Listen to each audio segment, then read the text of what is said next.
Hello everyone, welcome back to our channel. இன்னைக்கு நம்ம பார்க்க போகிறது ஹிஸ்ட்ரியில் chapter 6 the early states Mahajanapadas agriculture changes and the rise of மகதா.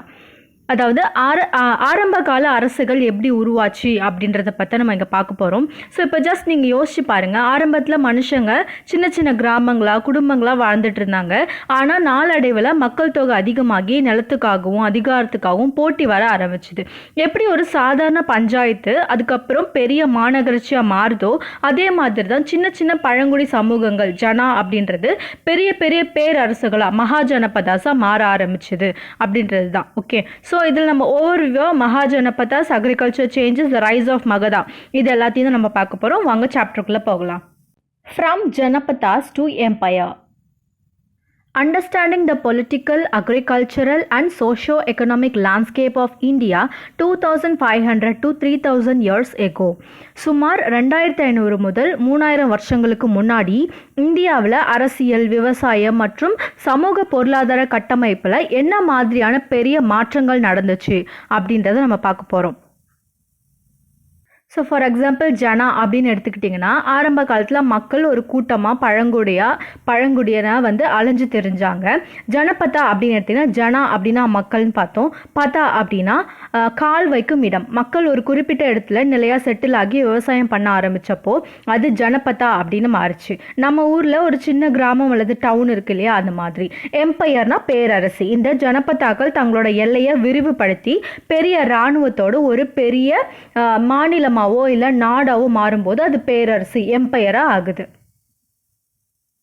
Key pillars of transformation. இந்த வளர்ச்சியில் 3 முக்கிய விஷயங்கள் வந்து சேர்ந்து வேலை செஞ்சுருக்கு. அது என்னென்னா political landscape, agricultural landscape, socio economic landscape. Political லேண்ட்ஸ்கேப்னா என்ன? ராஜாக்கள் அதிகாரம் பெற தொடங்குறாங்க, வரிகள் வசூலிக்கப்படுது. அக்ரிகல்ச்சர் லேண்ட்ஸ்கேப், மர கலப்பைக்கு பதிலாக இரும்பு கலப்பை வருது, மகசூல் பல மடங்கு பெருகுது.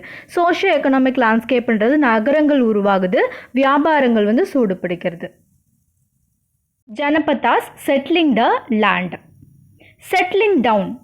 The term Janapada literally means the land where the Jana people set their foot and settled down. Archaeological excavations include settlements at Purana Kila in Delhi, Hastinapura near Meerut and Aranjikera near Etah. Settling down, நிலத்தில் குடியேறுதல். So இப்போ நம்ம ஜனபதாஸ் பற்றி தான் பார்க்க போகிறோம். ஜனபதா அப்படின்னா என்னென்னு பார்த்தோம். ஜனா அப்படின்னா மக்கள் தங்களோட பாதத்தை ஃபூட்டை வச்சு நிலையாக குடியேறிய இடம் அப்படின்னு அர்த்தம். அதாவது அலைஞ்சு தெரிஞ்ச மனிதர்கள் ஒரு குறிப்பிட்ட இடத்துல சொந்தமாக வீடு கட்டி நிலத்தை உருவாக்கி வாழ ஆரம்பித்த காலம் இது. ஆர்கியோலாஜிக்கல் சைட்ஸ், தொல்லியல் இடங்கள். தொல்லியல் ஆராய்ச்சியாளர்கள் இந்த ஜனபதாக்கள் இருந்ததற்கான பல இடங்களை வந்து கண்டுபிடிச்சிருக்காங்க. அதில் முக்கியமானது எதெல்லாம் அப்படின்னா, டெல்லியில் இருக்கிற புராணா கிலா அப்படின்ற இடமும், மீரட்டில் இருக்கிற ஹஸ்தினாபூர் அப்படின்ற இடமும், ஏட்டா பக்கத்தில் இருக்கிற அட்ரஞ்சிகேரா அப்படின்ற இடமும் தான். Okay. Life and technology. People lived in huts, reared cattle and grew diverse crops like rice, wheat, barley, sugarcane and mustard. The period coincided with the early Iron Age. Common pottery included painted grey ware with simple geometric line designs. Life and technology, வாழ்க்கை முறை and அதோட தொழில்நுட்பம் எப்படி இருந்ததுன்னு பார்க்க போகிறோம். மக்கள் வந்து குடிசைகளில் ஹட்ஸில் வாழ்ந்தாங்க, கால்நடைகளை வளர்த்தாங்க, நெல், கோதுமை, பார்லே, கரும்பு அண்ட் கடுகு விதவிதமான பயிர்கள் எல்லாம் வந்து விவசாயம் பண்ணினாங்க. ஸோ இங்கே தான் ஒரு முக்கியமான தொழில்நுட்ப மாற்றமே வருது. இது இரும்பு காலம், அயனேஜ் அப்படின்றதுனால அவங்க சாம்பல் நிற மண்பாண்டங்களை எளிய கோடுகள் வரைந்த பெயிண்டட் கிரேவேர் PGW அப்படின்ற பானைகளை வந்து பயன்படுத்தியிருக்காங்க. இன்னைக்கு நாம் செராமிக்ஸ், பிளாஸ்டிக் பாத்திரங்கள் பயன்படுத்துகிற மாதிரி அன்னைக்கு இந்த PGW பாத்திரங்கள் வந்து ரொம்பவே பாப்புலராக இருந்திருக்குது. Ashwamedha and royal power. The sacrifice of the horse. Raja selection. Chosen through big sacrifices instead of voting. The ritual, a horse was left to wander freely, guarded by the Raja's men. So shift and raja selection, ராஜா தேர்வு முறையில் ஒரு மாற்றம் வந்திருக்கு. அடுத்தது நம்ம பார்க்க போகிறது ரொம்பவே ஒரு சுவாரஸ்யமான ஒரு விஷயம். அது என்னென்னா அஸ்வமேதா அண்ட் ராயல் பவர். ஆரம்பத்தில் ஜனா அல்லது மக்கள் தான் ராஜாவை வந்து தேர்ந்தெடுத்தாங்க, ஓட்டிங் சிஸ்டம் மாதிரி. ஆனால் போக போக பெரிய பெரிய யாகங்கள் மற்றும் தியாகங்கள், சாக்ரிஃபைசஸ் மூலமாக ராஜாக்கள் தங்களை அதிகாரமிக்கவர்களாக வந்து காட்டிக்கிட்டாங்க. ஸோ ஃபர்ஸ்ட் பார்த்தீங்கன்னா த அஸ்வமேதா ரிச்சுவல் அப்படின்னு பார்க்குறோம். அஸ்வமேதா யாகத்தின் சடங்கு. இதில் மிக முக்கியமானது பண்ணது எதுனா அஸ்வமேத யாகம், ஹார்ஸ் சாக்ரிஃபைஸ் தான். இதை எப்படி பண்ணுவாங்க அப்படின்னா, ராஜாவோட குதிரையை சுதந்திரமாக ஓட விடுவாங்க. அந்த குதிரைக்கு பின்னாடி ராஜாவோட வீரர்கள் பாதுகாப்புக்கு போவாங்க. அந்த குதிரை எந்தெந்த ஊர் எந்தெந்த எல்லை வழியாக போகுதோ அதெல்லாம் இந்த ராஜாவுக்கு சொந்தமான இடமா மாறிடும். Okay, so the challenge, if other rajas stopped the horse, they had to fight. Letting it pass meant accepting the raja's absolute power. சவாலும் ஏற்றுக்கிறதும். இங்கே ஒரு பெரிய ஒரு ட்விஸ்ட் இருக்குது. என்னென்னா, சவால், சேலஞ்சு. அந்த குதிரை போகிற வழியில் வேறு ஏதாச்சும் நாட்டு ராஜா அதை தடுத்து நிறுத்தினாங்கன்னா அவங்க இந்த ராஜா கூட சண்டை போடணும், ஃபைட் பண்ணணும். ஏற்றுக்கொள்ளுதல், அக்செப்டன்ஸ். ஒருவேளை அந்த குதிரையை தடுக்காமல் போக விட்டுட்டாங்கன்னா நாங்கள் இந்த ராஜாவோட அதிகாரத்தை ஏற்றுக்கிறோம், அவருக்கு கீழே கட்டுப்பட்டு இருக்கும் அப்படின்றது அர்த்தம். ஸோ இப்படி தான் ராஜாக்கள் சண்டை போடாமலே பல நாடுகளை தங்களோட கட்டுப்பாட்டுக்குள்ளே கொண்டு வந்தாங்க. Structure of Mahajanapadas. சின்ன ஜனபதாக்கள் எல்லாம் ஒன்று சேர்ந்து அல்லது பெரிய எல்லைகளை கொண்ட சக்தி வாய்ந்த அரசுகளாக மாறியப்போ அது மகாஜனபதாக்கள் அப்படின்னு மாறுச்சு. இந்த மகாஜனபதாக்களோட அமைப்பு 3 முக்கிய ஒரு டிவிஷன்ஸாக பிரிச்சிருக்காங்க. Fortification. Capital cities were heavily fortified with massive walls of wood, brick or stone to defend against rival invasions and displace rich state power. கோட்டைகள் அமைத்தல். ஸோ முதலாவது நம்ம ஃபஸ்ட்டு என்ன பார்க்குறோன்னா ஃபார்ட்டிஃபிகேஷன், கோட்டைகள். ஒவ்வொரு மகாஜனபதாவும் ஒரு தலைநகரம் இருந்துச்சு, ஒருத்தருக்கும் கேபிட்டல் சிட்டி இருந்துச்சு. அந்த தலைநகரங்களை சுற்றி மரம், செங்கல் அல்லது கற்கால மிகப்பெரிய உயரமான மதில்கள், கோட்டைகள் கட்டினாங்க. இது எதுக்கு அப்படின்னா, எதிரி நாடுகளோட படையெடுப்பில் இருந்து பாதுகாப்பு பெறறதுக்கும், அதே நேரத்தில் நாங்கள் எவ்வளோ பெரிய செல்வந்தர்கள், பலசாலிகள் அப்படின்னு தங்களோட கெத்து காட்டுறதுக்காகவும் அவங்க யூஸ் பண்ணிக்கிட்டாங்க. நெக்ஸ்ட் பார்த்தீங்கன்னா standing armies. New Raja's maintain regular standing armies. Soldiers were paid consistent salaries and supported by the administration throughout the year. நிரந்தர இராணுவம். ஓகே, ஸோ ஸ்டாண்டிங் ஆர்மிஸ் அப்படின்றது நிரந்தர படை. பழங்காலத்தில் போர் வரும்போது மட்டும் மக்களை கூப்பிட்டு சண்டை போடுவாங்க. ஆனால் இந்த மகாஜனபதா ராஜாக்கள் முத முறையாக வருஷம் முழுசும் வேலை பார்க்குற நிரந்தர இராணுவத்தை, ரெகுலர் ஸ்டாண்டிங் ஆர்மிஸை வச்சுருந்தாங்க. வீரர்களுக்கு நிர்வாகம் மூலமாக வருஷம் முழுசும் சீரான சம்பளமும் கொடுத்து பராமரிச்சிட்டு இருந்தாங்க. நெக்ஸ்ட் பார்த்தீங்கன்னா monetary systems. Payments were standardized and facilitated using punch-marked metallic coins, marking a significant evolution in trade and public treasury. பணப்புழக்கம் மற்றும் நாணயங்கள். ஸோ பண முறை எப்படி இருந்தது அப்படி தான் பார்க்க போகிறோம். பொருட்கள் மாற்று முறைக்கு, பார்ட்டர் சிஸ்டமுக்கு பதிலாக முதல் முறையாக உலோக நாணயங்கள் பயன்பாட்டுக்கு இங்கே தான் வந்துச்சு. குறிப்பாக பஞ்ச் மார்க்டு காயின்ஸ், முத்திரை நாணயங்கள் மூலமாக வர்த்தகம் செய்யப்பட்டுச்சு. அது மட்டும் இல்லாமல் வீரர்களுக்கு சம்பளமும் கொடுத்தாங்க. இது வர்த்தகத்திலையும் நாட்டோட ஊழத்திலும், அதாவது பப்ளிக் ட்ரெஷரிலையும் மிகப்பெரிய வளர்ச்சியை இது ஏற்படுத்தியிருக்கு. The 16 mahajanapadas list. ஸோ இதில் 16 இருந்துச்சுனாலும் நம்மளுக்கு ஒரு 4 முக்கியமான விஷயங்கள் இருக்குது. அது என்னன்னு பார்க்கலாம். ஃபஸ்ட்டு பார்த்தீங்கன்னா மகதா. இதோட தலைநகரங்கள் ராஜகிரகம் மற்றும் பின்னாளில் பாட்டலிபுத்ரா அப்படின்னு பேர் வந்துச்சு. நதி வளங்கள் மற்றும் காடு சார்ந்த வளங்கள் நிறையா இருந்ததுனால இது மிக மிக சக்தி வாய்ந்த பேரரசா, மோஸ்ட் பவர்ஃபுல் எம்பையராக உருவெடுத்துச்சு. நெக்ஸ்ட் பார்க்கறது வஜ்ஜி. இதோட தலைநகரம் வைஷாலி. இதோட சிறப்பு என்னன்னா, இது ஒரு ராஜாவால் ஆளப்படல, கனா அல்லது சங்கா அப்படின்ற ஒரு குழு ஆட்சி, ஆலிகார்கி அசம்பிளி சிஸ்டம் முறை மூலமாக தான் இது ஆளப்பட்டுச்சு. தேர்ட் ஒன் பார்த்தீங்கன்னா கோஷாலா. இதோட தலைநகரம் ஷவஸ்தி. இது கங்கை சமவெளியின் மத்திய பகுதியில், மிட் கேஞ்சட்டிக் வேலியில் மிகப்பெரிய கட்டுப்பாட்டை கொண்டிருந்த ஒரு வட இந்திய அரசு இது. ஓகே, ஸோ ஃபோர்த் பார்க்கறது காந்தாரா. இதோட தலைநகரம் பார்த்தீங்கன்னா டாக்ஸிலா. இது வடமேற்கு எல்லை பகுதியில் அமைஞ்சிருக்கிறதுனால மத்திய ஆசிய கலாச்சாரங்கள் மற்றும் வர்த்தகத்திற்கான முக்கிய நுழைவு வாயிலாக, கேட்வேயாக இது திகழ்ந்துச்சு. Ancient tax management. பெரிய பெரிய கோட்டைகளை கட்டுறதுக்கும் நிரந்தர இராணுவத்தை பராமரிக்கிறதுக்கும் ராஜாக்களுக்கு அதிக பணம் தேவைப்பட்டுச்சு. அதனால எப்போதாவது வாங்குகிற பரிசுகளுக்கு, அக்கேஷனல் கிஃப்ட்ஸுக்கு பதிலாக முறையான வரிகளை, ரெகுலர் டாக்ஸஸ் வசூலிக்க தொடங்கினாங்க. ஓகே, ஸோ நம்மளை ஃபர்ஸ்ட் பார்க்கறது என்னென்னா production and craft taxes. To build large forts and maintain armies, rajas collected regular taxes instead of occasional gifts. Crops known as baga, fixed at 1/6 of produce. Craftsmen paid in labor, example weaver or smith working one day a month for the king. So நம்ம first பார்க்குறது என்னென்னா விவசாயிகள் மற்றும் கைவினை கலைஞர்கள் செலுத்திய வரிகள். First பார்த்தீங்கன்னா கிராப்ஸ், விவசாய விளைச்சல். விவசாயிகள் தங்களோட மொத்த விளைச்சலில் 1/6 அந்த பங்கை வந்து வரியாக வந்து கொடுத்துட்டாங்க. இந்த வரிக்கு பாஹா அப்படின்னு பேர். இது சீட்டெட்டில் அடிக்கடி கேட்கப்படுற ஒரு கொஸ்டின். ஓகே, நெக்ஸ்ட்டு பார்த்தீங்கன்னா கிராஃப்ட்ஸ்மென், கைவினை கலைஞர்கள் இருக்காங்க. நெசவாளர்கள், கொள்ளர்கள் மாதிரியான கைவினைகர்கள் வந்து பணமாக வரி தராமல் மாதத்துக்கு ஒரு நாள் ராஜாவுக்கு இலவசமாக வேலை செஞ்சு கொடுப்பாங்க. பெய்ட் இன் லேபர் வரியை வந்து செலுத்தினாங்க. நெக்ஸ்ட் பார்த்தீங்கன்னா herders, trade and forest. Herders expected to pay taxes in the form of animals or animal produce. கால்நடை வளர்ப்போர், வர்த்தகம் மற்றும் வேடர்கள். ஓகே, ஃபர்ஸ்ட் நம்ம பார்க்குறது ஹர்டர்ஸ், ஆடு மாடு மேய்ப்பவர்கள். விலங்குகளை அல்லது பால், கம்பளி, தோல் அது மாதிரியான விலங்கு பொருட்களை வந்து வரியாக கொடுத்தாங்க, அனிமல் ப்ரொடியூசர்ஸை. நெக்ஸ்ட் பார்த்தீங்கன்னா ட்ரேட், வர்த்தகம். Taxes were levied on all commercial goods bought and sold through trade networks. வியாபாரிகள் வாங்கி விற்கும் அனைத்து வணிக பொருட்கள் மீதும் வரிகள் விதிக்கப்பட்டது. Next hunters and gatherers provided forest produce directly to the rajas. வேடர்கள் மற்றும் காட்டுவாசிகள் தேன், மரக்கட்டைகள் போன்ற காட்டு பொருட்களை ஃபாரஸ்ட் ப்ரொடியூசர்ஸை ராஜாக்களுக்கு நேரடியாக வரியாக வழங்கினாங்க. Agricultural transformations. Two revolutionary changes. Around 2500 years ago, Indian agriculture experienced two major structural changes. Okay, so சுமார் 2500 வருஷங்களுக்கு முன்னாடி இந்திய வேளாண்மை துறையில் 2 முக்கிய புரட்சிகர மாற்றங்கள், 2 ரெவல்யூஷனரி சேஞ்சஸ் வந்து நடந்திருக்கு. இந்த மாற்றங்கள் தான் விளைச்சலை பல மடங்கு உயர்த்ததற்கு உதவிருக்கு. ஓகே, ஃபர்ஸ்ட் ஒன் பார்த்தீங்கன்னா iron பிளவ்ஷேர்ஸ் allowed farmers to turn heavy clayey soil much deeper than wooden plowshares. இரும்பு ஏர் கலப்பைகள், அது வரைக்கும் மரத்தாலான கலப்பைகளை பயன்படுத்திய விவசாயிகள் முதமுறையாக வந்து இரும்பாலான கலப்பைகளை பயன்படுத்த ஆரம்பித்தாங்க.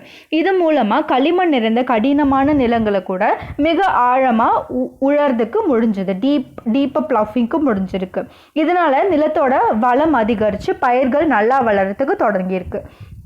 நெக்ஸ்ட் பார்த்தீங்கன்னா paddy transformation. Instead of scattering seeds, saplings were grown and transplanted. This drastically increased crop yields. Bedi transplantation, நாற்று நடும் முறை.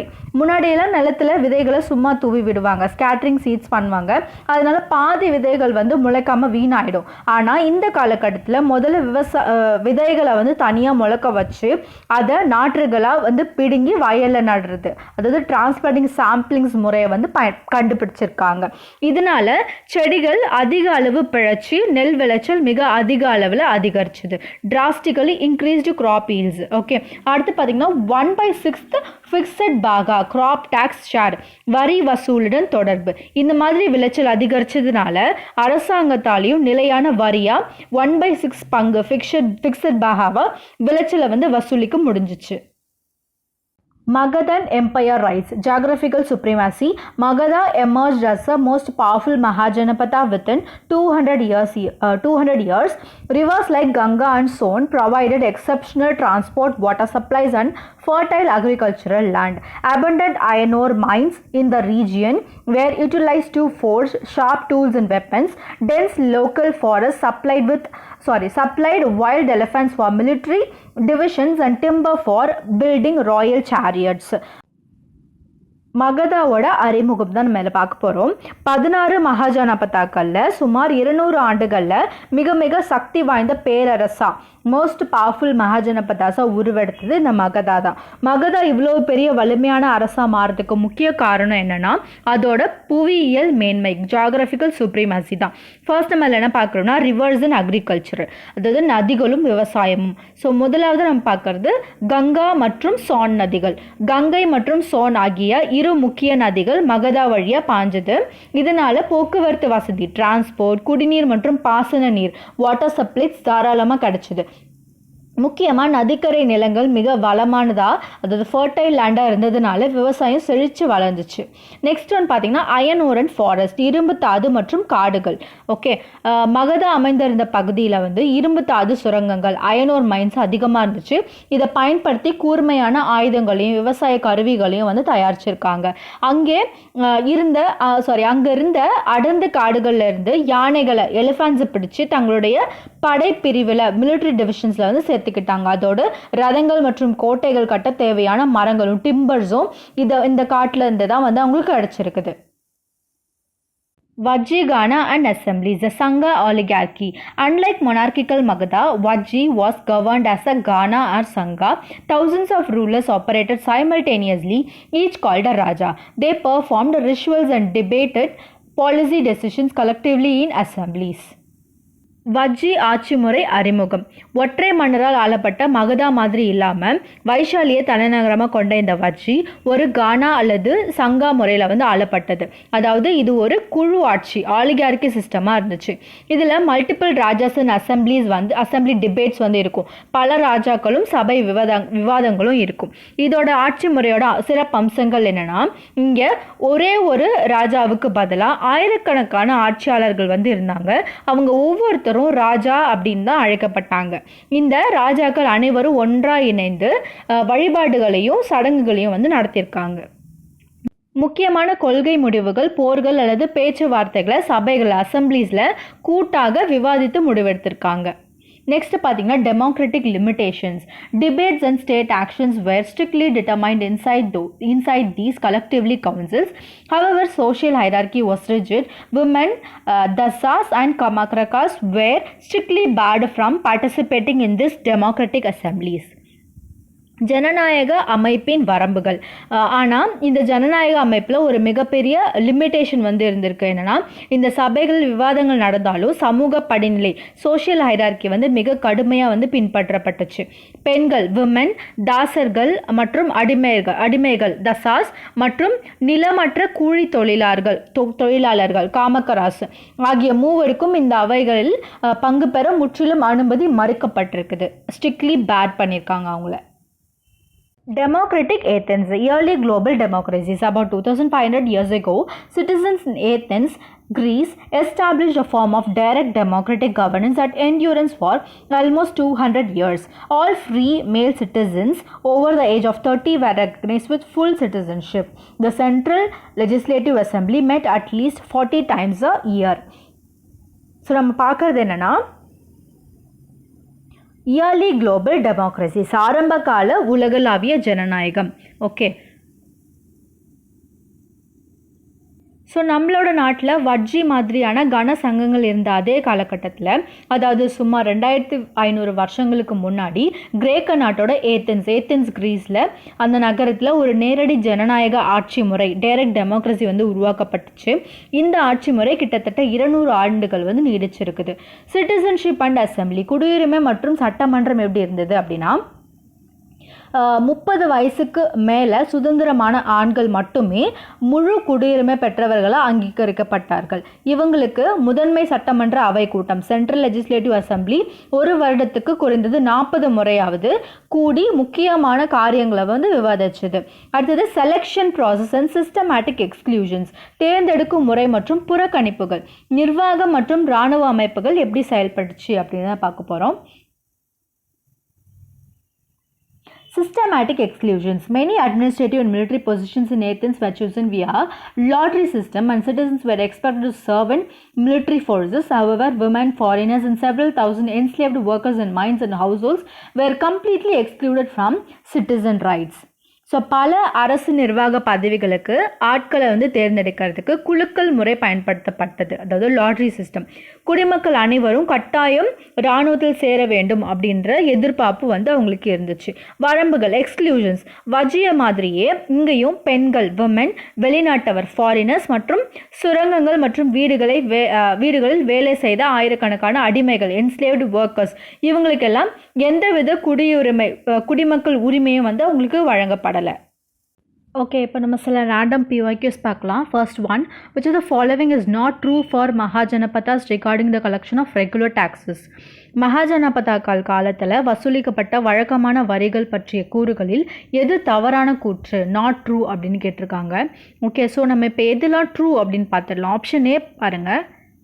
Hunters and gatherers also had to provide forest produce to the Raja. வேட்டைக்காரங்களும் காட்டில் உணவு சேகரிப்பவர்களும் காட்டுப்பொருட்கள் அரசனுக்கு வரியாக கொடுத்தாங்க. இது கரெக்டு தான். ஆப்ஷன் பி பாருங்கள். They were taxes on goods that were bought and sold through trade. வர்த்தகம் மூலம் வாங்கப்பட்ட மற்றும் விற்கப்பட்ட பொருட்களுக்கு வரிகள் விதிக்கப்பட்டன. இதுவும் கரெக்டு தான். ஆப்ஷன் சி நம்ம அப்படியே வச்சுக்கலாம். ஆப்ஷன் டி பாருங்கள். Herders were expected to pay taxes in the form of animals and animal produce. கால்நடை மேய்ப்பவர்கள் விலங்குகளையும் பாலாடை கட்டி பால் போன்ற பொருட்களை வந்து வரியாக கொடுத்துருக்காங்க. ஸோ அதுவும் ரைட்டு தான். ஸோ ஆப்ஷன் சி பாருங்கள். Usually tax and crops was fixed at half of what was produced. விளைச்சலில் பாதி பங்கு வரியாக நிர்ணயிக்கப்பட்டது அப்படின்னு சொல்லியிருக்காங்க. ஓகே, ஸோ மகாஜனபதாக்களை வந்து பயிர்கள் மீதான வரி விளைச்சலில் 1/6 பங்கு தான் வந்து வசூலிக்கப்பட்டிருக்காங்க. ஆனால் இதில் வந்து பாதி பங்கு 1/2 அப்படின்னு சொல்லியிருக்காங்க. ஸோ இது வந்து wrong. Okay, so option C is the right answer. Second question பார்த்தீங்கன்னா, the system of taxes become most prominent in the period of. Option A Mahajanapadas, B Guptas, C Harappan civilisation, D Vedic age. So option B பாருங்கள். குப்தாஸ். மகாஜனபதாக்களுக்கு மிக பிந்தைய காலப்பகுதி இது. So இது கிடையாது. Option C பார்த்தீங்கன்னா Harappan civilisation. நீங்கள் வர்த்தகம் இருந்துச்சுனாலும் முறையான வரி விதிப்பு அப்படின்ற ஒரு சான்றுகள் எதுவும் கிடையாது. ஆப்ஷன் டி பார்த்தீங்கன்னா வேதிக் ஏஜ். வேத காலத்தில் மக்கள் பலி அப்படின்ற தன்னார்வ காணிக்கையை மட்டுமே தான் வந்து அரசனுக்கு வந்து கொடுத்துருக்காங்க. கட்டாய வரிமுறை வந்து இதில் வந்து கிடையாது. ஸோ ஆப்ஷன் ஏ பாருங்கள். மகாஜனபதாஸ் பெரிய கோட்டைகள் மற்றும் நிலப்படைகளை பராமரிக்க வழக்கமான வரி வசூல் தொடங்கிய காலம் இது. ஓகே, ஸோ வேத காலத்தில் தன்னார்வ காணிக்கை இருந்த வரிமுறை பெரிய பேரரசுகளையும் படைகளையும் பராமரிக்கிறதுக்காக கட்டாய வழக்கமான வரியா ரெகுலர் டாக்ஸஸாக மாறியது எந்த காலம் அப்படின்னு பார்த்தீங்கன்னா அது மகாஜனபதாஸ் தான். So option A is the right answer. Okay, அவ்வளோதான். நம்ம சாப்டரோட எண்டுக்கு வந்துட்டோம். ஸோ ப்ரைமரி டெர்மினாலஜி முக்கிய கலைச்சொற்கள் என்னெல்லாம் அப்படின்னா பாகா, தசாஸ், காமக்கராஸ் இதெல்லாம் ஞாபகம் வச்சுக்கோங்க. செகண்ட் பார்த்தீங்கன்னா மகதா சக்ஸஸ் ஃபேக்டர்ஸ். மகதாவோட எழுச்சிக்கான காரணம் என்ன அப்படின்னா கங்கை மற்றும் சோன் நதிகள் அளித்த போக்குவரத்து வசதி, அதுக்கப்புறம் இரும்பு தாது படிவுகள், அதுக்கப்புறம் படையில் யானைகளின் பயன்பாடு. நெக்ஸ்ட் பார்த்தீங்கன்னா வஜ்ஜிகானா அண்ட் ஏத்தன். ஸோ இந்த ரெண்டுத்துலேயுமே வந்து சபை விளக்குகள் வந்து இருந்திருக்குது. ஸோ இது எல்லாத்தையும் ஞாபகம் வச்சுக்கோங்க. இந்த கிளாஸில் பார்த்த நோட்ஸோட PDF வந்து நான் கீழே கமெண்ட் அண்ட் டெஸ்கிரிப்ஷன்ஸில் இருக்கிற நம்ம டெலகிராம் சேனல் லிங்க் வந்து கொடுக்குறேன். அதில் நீங்கள் போய் டவுன்லோட் பண்ணி செக் அவுட் பண்ணிக்கோங்க. இன்றைக்கி பார்த்த பாடத்தில் உங்களுக்கு ஏதாச்சும் டவுட்ஸ் இருந்துச்சுன்னா தயங்காமல் கீழே கமெண்ட்டில் கேளுங்க. கண்டிப்பாக நான் வந்து எக்ஸ்பிளைன் பண்ணுறேன். அது மாதிரி நம்மளோட டீச்சிங் மெத்தடாலஜி அப்படி இல்லை இந்த PPT ஸ்லைட் ப்ரெசன்டேஷன்ஸில் ஏதாச்சும் ஒரு சேஞ்சஸ் இம்ப்ரூவ்மெண்ட் செய்யணுன்னா கண்டிப்பாக அதையும் மென்ஷன் பண்ணுங்கள். இன்னும் தெளிவாக புரிய வைக்கிறதுக்கு என்ன மாதிரியான முறைகளை சேர்க்கலாம் அப்படின்னு சொல்லிட்டு உங்களோட ஃபீட்பேக்கை மறக்காமல் கமெண்ட்டில் சொல்லுங்கள். அண்ட் இந்த வீடியோ உங்களுக்கு பிடிச்சிருந்துச்சுன்னா லைக் பண்ணுங்கள், கமெண்ட் பண்ணுங்கள், சப்ஸ்கிரைப் பண்ணுங்கள், உங்கள் ஃபெலோ டீச்சர்ஸ்க்கு ஷேர் பண்ணுங்கள். தேங்க்யூ ஸோ மச் ஃபார் வாட்சிங்.